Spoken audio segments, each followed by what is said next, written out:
I think an AI would think that was the best thing. To my lasting shame, we both said the AI one was better. Robots are taking over. Is there one human? You could tell how advanced AI is getting. This is like that meme where they ask you to tell the difference between the two pictures and it's like the same picture.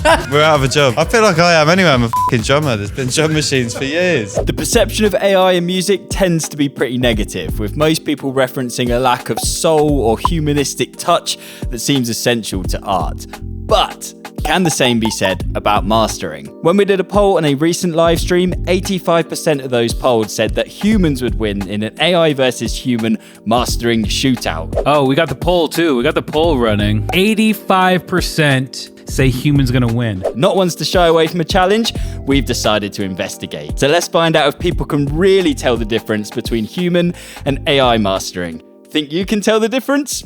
Let's do the test. I don't mind, you don't know. I don't mind, I don't mind, you don't know. I don't mind, I don't mind, you don't know. I don't mind, I don't mind, you don't know. I don't mind. Let us know in the comments which your favorite was, and we'll give you the answers towards the end of this video, so stay tuned. How did we acquire these masters, you ask? Well, of course, we had to enlist the help of a couple of AI mastering assistants.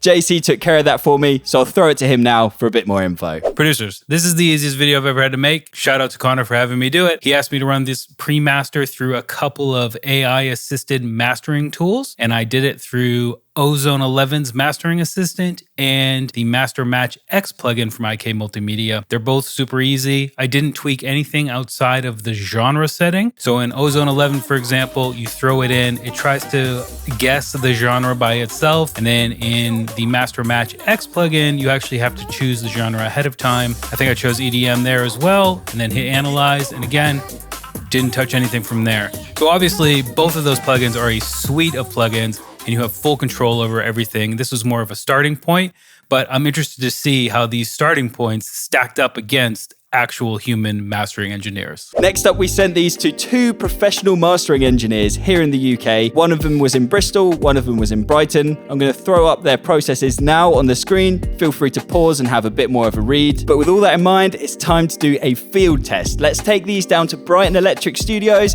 and see if the musicians and producers there can hear the difference. Please put on the scientific headphones that we provided for you.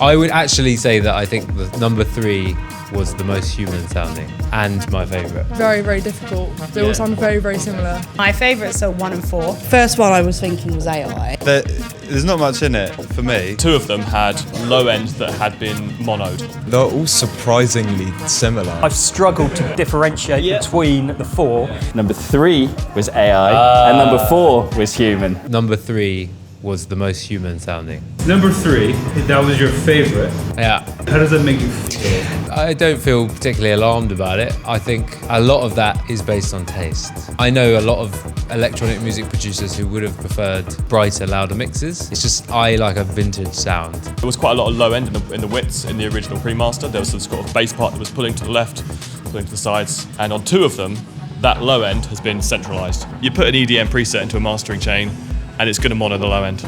And the modern mastering engineers, the pros, actually know that it's not going to vinyl, you don't need to mono the low end. I've kind of pigeonholed myself, haven't I, if I've said the first 2 are AI. Okay, I'm going to wipe the slate clean. I think maybe 1 sounded the most natural. You could tell how advanced AI is getting because it all just sounded so similar to the human-made masters. If I had to say I had a favourite, I'd say the 3rd one had more pop to it. I half won, half lost. And that's science, folks. How do you think you did on our test? The orders of all the masters that we played everyone at Brighton Electric was the same order you received at the start of the video. If you want to quickly jump back to that, the time code's flashing up here somewhere. Number 1 was done by T-Rack's Master Match X, so that was done by an AI assistant.